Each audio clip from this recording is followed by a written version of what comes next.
மூன்றாவது தொழுகையுடைய முக்கியத்துவம். இந்த உலகத்தில் எல்லா கடமைகளும் எப்படி கொடுக்கப்பட்டது? வஹீயின் மூலமாக முஹம்மது ரசூலுக்கு கொடுக்கப்பட்டது.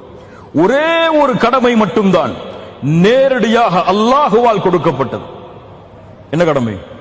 எந்த கடமையை நாம் புறக்கணிக்கிறோமோ, எந்த கடமையை நாம் நிறைவேற்றுவதற்கு சிரமமாக இருக்கிறதோ, எந்த கடமைக்காக உறக்கத்தை துறக்க நாம் தயார் இல்லையோ, எந்த கடமைக்காக எம்முடைய வேலைகளை துறக்க நாம் தயார் இல்லையோ, எந்த கடமைகளுக்காக எம்முடைய செல்வத்தை துறக்க தயார் இல்லையோ, குடும்பத்திற்கு நேரம் உண்டு, உறங்குவதற்கு நேரம் உண்டு, விளையாடுவதற்கு நேரம் உண்டு, சாப்பிடுவதற்கு நேரம் உண்டு, அரட்டை அடிப்பதற்கு நேரம் உண்டு, இந்த உலகத்தை சுற்றி பார்ப்பதற்கு நேரம் உண்டு.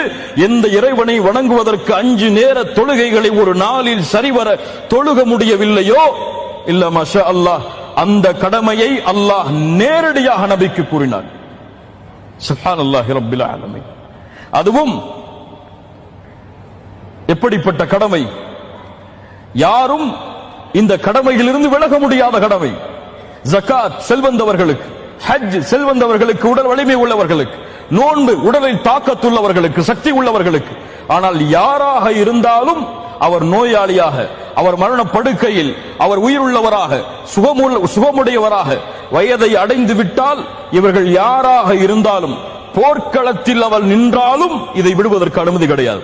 நின்று தொழ முடியவில்லையா? உட்கார்ந்து தொழு. உட்கார்ந்து தொழ முடியவில்லையா? படுத்து தொழு. படுத்தும் தொழ முடியவில்லையா? இன்றைய அறிஞர்களுடைய கருத்தின் அடிப்படையில் கண்ணால் தொழு, சைகையால் தொழு. தொழுகையிலிருந்து எந்த காலத்திலும் விடுதலை கிடையாது. எதிரிகளுக்கு முன்னால் நீ போர்க்களத்தில் நின்றாலும் அந்த நேரத்திலும் நீ தொழுகையை விடக்கூடாது. இப்படிப்பட்ட கடமை அல்லாஹுடைய கடமை, எல்லா நபிக்கும் அல்லாஹ் இட்ட கடமை. ஆனால் எங்கே நம்முடைய சமூகம்? 5 நேர தொழுகைகள், அதை தொழுவதை விட்டால் அல்லாஹுடைய தூதர் சொன்னார்கள், வேண்டுமென்றே தொழுகையை விடுபவன் அல்லாஹ்வை மறுத்த காஃபிராகிறான். 5 நேர தொழுகையை தொழுதாலும் நரகம் உண்டு ஒருவனுக்கு. யார் தெரியுமா? யார்? பலர் கேட்டிருப்பீர்கள். யார் அவன்? فخلف من بعدهم خلف اضاعوا الصلاه واتبعوا الشهوات فسوف يلقون غيا. பின்னால் இவர்களுக்கு பின்னால் இவர்களை வந்தடையக்கூடியவர்கள் தொழுகையை பாழாக்குவார்கள்.